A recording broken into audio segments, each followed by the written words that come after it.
glory as they come into the final furlong. Frosted is second with 1/8 of a mile to go. American Pharaoh's got a 2-length lead. Frosted is all out at the 16th pole. And here it is. The 37-year wait is over. American Pharaoh is finally the one. American Pharaoh has won the Triple Crown.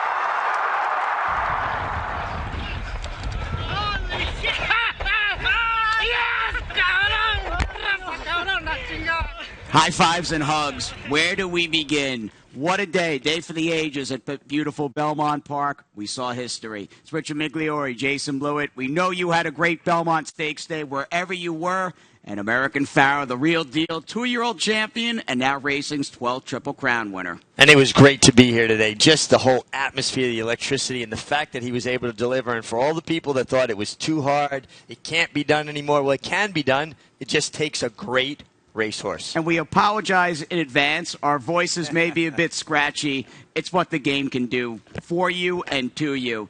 I mean, that was spontaneous cheering. I can't remember a time where Belmont erupted from, I'd say, maybe the 3/4, 7/8 pole down the backside till a good 3 minutes after the gallop out began. And then beyond that, 25 minutes after American Pharaoh came back to the winner's circle, every single person in the house was on their feet, clapping, cheering, drinking in the moment. And if you weren't a racing fan before, I can't imagine you're not now. The gates of eternity and destiny were open. He delivered, and let's relive Belmont Stakes 147. Larry Colmus with the call, field of 8 in the Test of the Champion. They're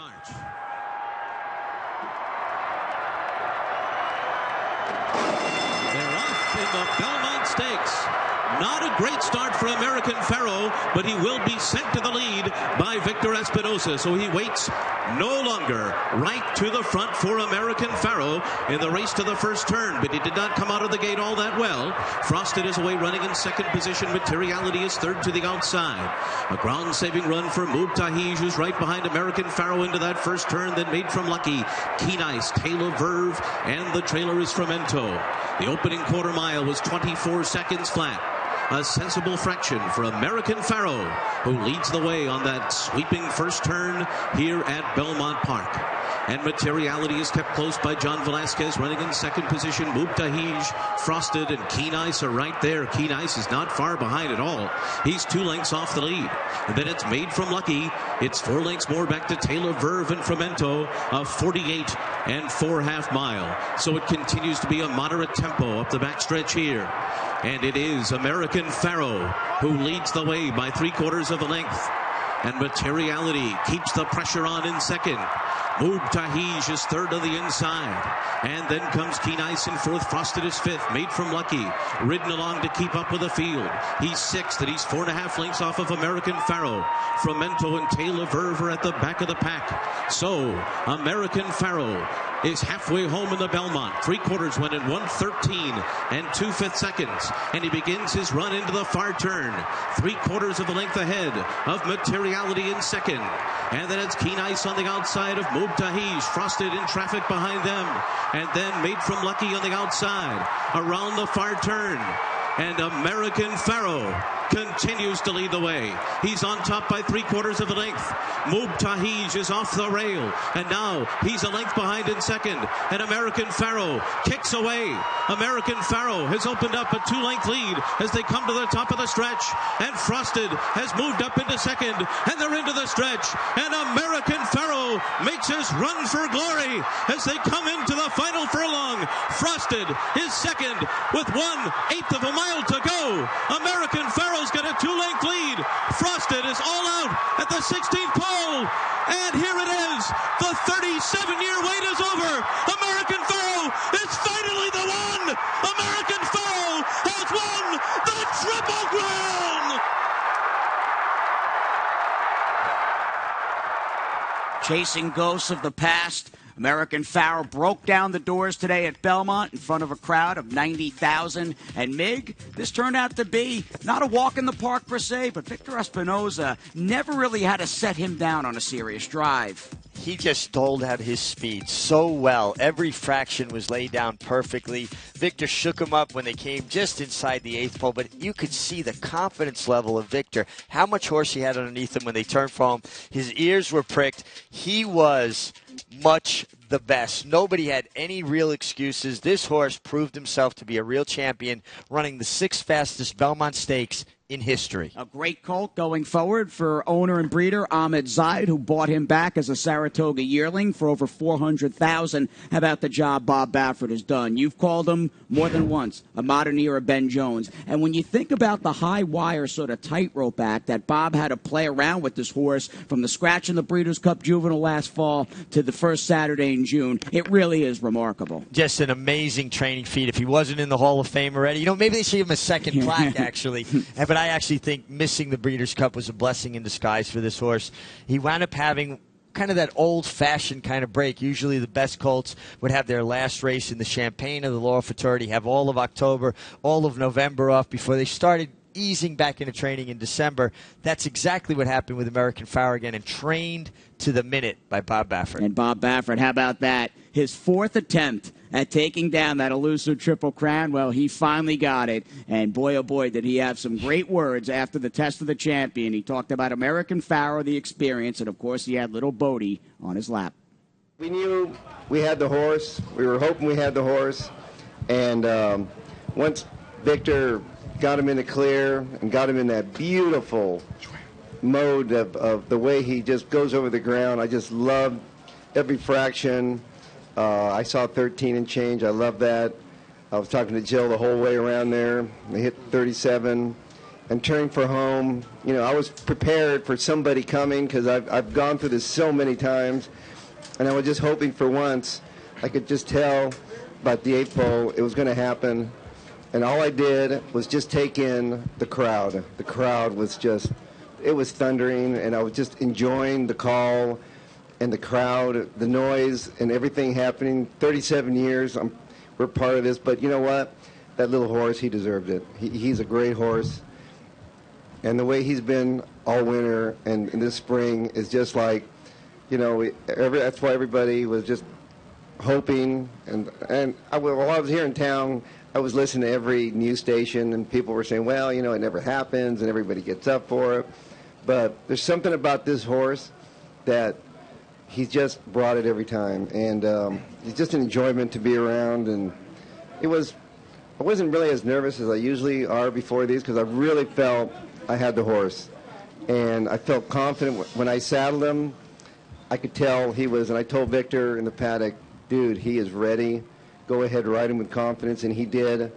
And that's the only way you can win these. He rode him with extreme confidence, put him on the lead, go for it.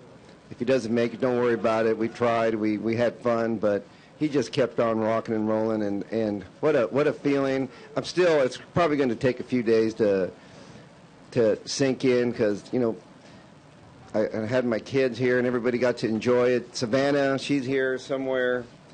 I was holding her in my arms when she was 4 years old for real quiet, and luckily she doesn't remember that. So, but this is going to be the moment. It's just they'll never forget this. Bodie, hopefully, you'll never forget it. But what was the best part of the whole 3 races, you think? Winning them. Winning them? Father like son. His dad's very competitive, and we see that in Bodie there, sitting with Bob Baffert in the press conference room at beautiful Belmont Park. So Bob Baffert, job well done, an amazing, a trading job for the ages. Let's talk about Victor Espinoza. Not once, not twice, but his 3rd time getting a shot at immortality. And he stayed very cool and comfortable, despite the fact American Pharaoh bobbled just a bit when they opened the doors. He kind of got to shuffling around a little bit at the break, kind of stepped back, and then the break came, and he kind of, overcompensated trying to break with the field. But after one little slight miscue, you couldn't have written a script that went any better than the race that Victor Espinoza rode. That was the perfect Belmont Stakes ride. Yeah, we caught up with Victor moments after he dismounted American Pharaoh. And, warming up, he was just all class. He was just ready. He walked into the gate, and he was just perfect. But the other horse next to me, he started moving, and he kind of he moved back, and as soon as when he moved back, they opened the gate, and he just kind of, missed just a little touch slow out of there, but I send it out of there. My plan's just opening up one link out of the, out of the gate, and hit the turn maybe like 1 or 2 links, and for that I can slow him down and and let him just be happy and run the racetrack. And it was just so nice to be in a horse like American Pharaoh. I'm telling you, in the first turn, I was just like, that's the best feeling I ever have. And how about into the stretch? Tell us about, as you heard the crowd erupt, can you hear that from the saddle? And tell us about the final, say, quarter mile. No, I was so concentrated in this horse because you know what? I've been here 3 times, so it was not easy for me. I didn't even get excited. I mean, I was excited the first turn that I want to be like in the lead where I want in like 1 length, but turning for home is like this has not happened yet. I want to cross the wire. And I just dropped the reins and he just take off, and they just dropped the ground, and it's just an amazing feeling that you have when it's like 20 yards out of the wire, and then that's still like 3 or 4 lengths in front. I mean, it was just unbelievable. When I passed the wire, I was like, I cannot believe I did it. But nevertheless, I win the Triple Crown right now, but I don't make any money because I'm donating all the money to the City Hall. Attaboy Victor, what a feel-good story. A day full of top-class racing, racing's 12th Triple Crown winner, and what a guy who will be enshrined, 1 to 20 shot to get into the Hall of Fame next year. They might as well just get the plaque ready now, dust off that spot on the wall, because Victor Espinoza will be a Hall of Famer as of the summer of 2016. How about his job, though, throughout the Triple Crown season? Outside trips, stalking the pace at an 18-horse Kentucky Derby field, the wet track, and that biblical storm right minutes before they broke from the gate down in Pimlico, and today chasing the ghosts of racing's past in the Belmont Stakes. Well, he chased them right back into the attic and just put them away in the rafters of Belmont Park with a picture-perfect ride. And in a beautiful day, we got the rain out of the way in the morning, and it turned into an absolutely spectacular day here at the park. And think about all the money, time, perseverance, energy, owner and breeder Ahmed Zayed, who represents the American dream, what he's put into the game. And he had some very nice words for American Pharaoh and the new Triple Crown trophy that's going home with him. Well, obviously, those decisions are made by Bob. Bob is an unbelievable caretaker. The horse will come first. We have to see how he comes out of the race. But knowing Bob, knowing how competitive he is, we would like to enjoy him as long as we can. But he have to come up. He have a very, very long campaign. I've personally made a promise to my family and to the fans before anybody else. We need to enjoy our stars and raise them as long as we possibly could. Now, saying that, you know me, I'm not a guy who say things I can't deliver.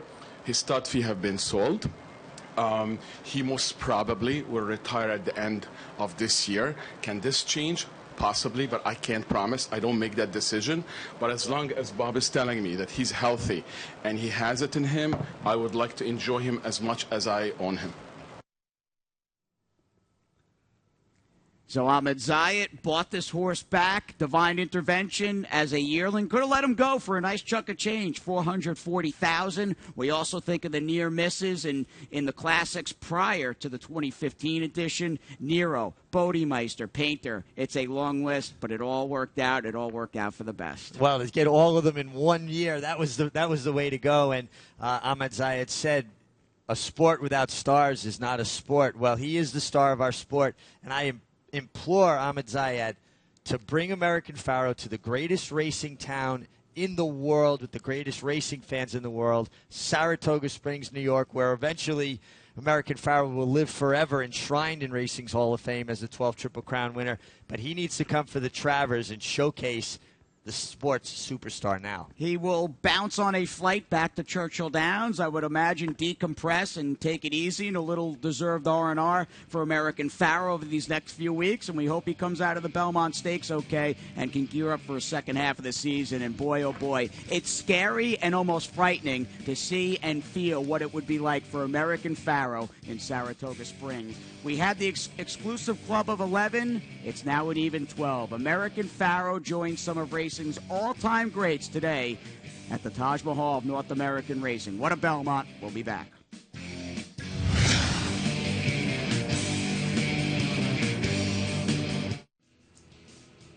you're looking at the Goo Goo Dolls, who are absolutely destroying adjacent to the winner's circle at Belmont Park. They geared up and started playing moments after the field got unsaddled for race number 13, and they are rocking the Old Palace on this first Saturday in June. And we had to go off our third floor set inside, and we're missing the concert, but we're having a good time doing inside. Indeed. We're glad you're with us. You've stayed up late on MSG Plus. Again, we apologize for the scratchy voices. That's what a Triple Crown winner will do to you. All right, the NYRA.com Met Mile, world-class field. No shared belief, but one outstanding horse after another. Here's Larry Colmus down the backside.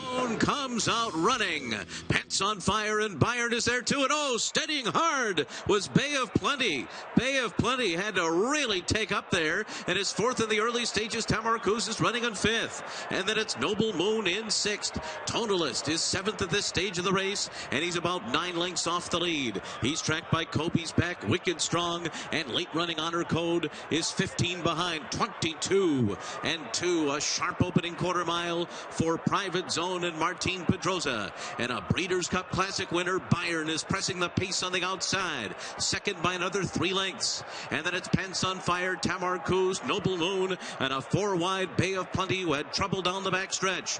Tonalist has 7 lengths to make up after a blazing half mile in 44 and 4/5 seconds. And then it's Kobe's Back, Wicked Strong, and Honor Code with that quick pace is beginning his run, but still has work to do. And Private Zone is still going strong on the lead.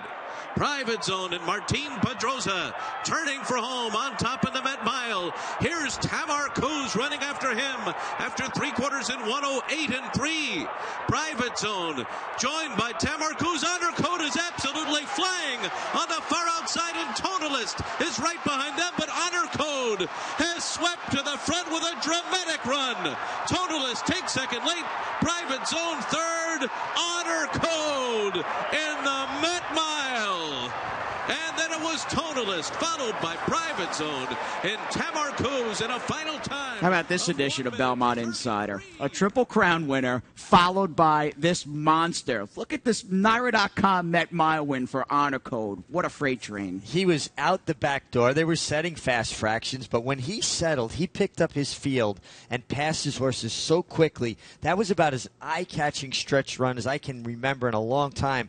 Honor Code was spectacular today. And Classic Shug, this horse tipped his hand at being a real good 2-year-old. Needed some time. They did not rush him back to the races. His 3-year-old season was basically a wash. 4-year-old season got the nice win down in the Gulfstream Park Handicap. He did not run well Derby Day, going 2 turns in the Ali Sheba. Back to what he does best, and that brings us, well, we've got a few different angles to talk about with Honor Code, but what do you think Shug McGahee is thinking of next with this colt? Well, I actually had an opportunity just to check in with Shug right after the race. He was saying, well, potentially the Suburban, potentially the Whitney. I think he's better on one turn for one factor, that they gets more pace. He needs pace. So if he gets pace in those races, I think he can go 2 turns, but he needs a fast pace to run at. Maybe this is where you look to employ a rabbit. I've never seen, I don't think I've ever seen, at least in my lifetime, Shug employing a rabbit. We'll see if that's a tactic he so chooses just down throwing the road. It out there. Just throwing it out, absolutely. Every little tidbit helps, not that Shug needs any help. No. And that was, I think, one of the real satisfying moments of today's Metropolitan for a man, a master like Shug McGahee, who's won just about every race you would want to win, but there was that one missing space of the Metropolitan, and he was able to knock that right out. Yeah, and it was inevitable it was going to happen, but he said he holds the Met Mile in such high esteem, and you could see he was very proud to win it. He should be. Javier Castellano was on a Go Zapper-like Met Mile win. Javier has ridden a couple of jaw-dropping Met Mile winners, Go Zapper, and today Honor Code fit the bill. Let's move on to the Ogden Phipps. We'll pick it up in action. Wedding Toast on the lead. Untappable is odds on. And here's Larry Colmus. Full pace so far. Shea Jolie is third to the outside. Untappable gets her cue now. And here she comes on the far outside. She just went by house rules, and she's heading toward the lead as the field rounds the far turn. Untappable just to the outside now of Princess Violet and Wedding Toast. And the 3 of them will arrive at the top of the stretch together. Wedding Toast is the leader. Untappable is second to the outside. Giving way is Princess Violet. House rules is fourth. 3/4 in 1:10 and 1. And they're into the stretch. And Wedding Toast is still on top. Untappable is full out with 1 furlong long to run. And Wedding Toast is full of run as they come to the 16th pole. And she is put away Untappable, who's going to lose second to House Rules late as they come down to the line. It's going to be Wedding Toast to win. Untappable battled on, and she held on for second inside of House Rules. Rosalind finished fourth. Little bit of redemption in this year's $1 million Ogden Phipps for Godolphin and Kieran McLaughlin. They had a trouble trip, narrowly beaten in this race a year ago with Antipathy. Not the story for Wedding Toast, who got the right ride, doled out her speed, did Jose Lascano, and she was solid today. Tremendous ride from Jose Lascano. Put her on the lead, like you said, just raided her along beautifully. Ran a record to 4 wins from 5 career starts in a second at Belmont Park. Another horse for course. And how hot is the Kieran McLaughlin stable? White hot. And this is a streak that began maybe towards the end of March, early April. Keeneland, Aqueduct with their Florida shippers, and they have not missed a beat this spring, summer at Belmont. Let's talk about briefly Untappable. Are we dealing with the same Untappable of a year ago who was a monster against 3-year-olds? It kind of feels like maybe she lost a step. You know, fillies change. Maybe she's just not quite the same filly, but she still has the opportunity to find that form. I thought her Apple Blossom was good. I thought this race wasn't as good as her best. Traditional prelude to the Belmont Stakes, the Manhattan. This for a long time, since my high school days, has been my favorite turf race on the NYRA racing calendar. We'll pick it up in progress, a big field, and you know the man that's got the mic. It's Larry. And Big Blue Kitten, 3/4 went in 1:14-2. Around the far turn, no change so far. War Dancer still going at it with Legendary. These two have been 1-2 throughout. Twilight Eclipse just off of them. Hyper cuts the corner, and they're into the stretch, and Legendary runs for the lead. It is Legendary on the outside. Down toward the hedge, War Dancer tries to fight on in second. Slumber and Twilight Eclipse are coming. Here's Slumber, and Slumber runs by Legendary. Slumber and Irad Ortiz, and they're pulling away late. It is going to be Slumber to win, and it is Big Blue Kitten that gets up for second outside of Legendary. Finnegan's Wake was fourth.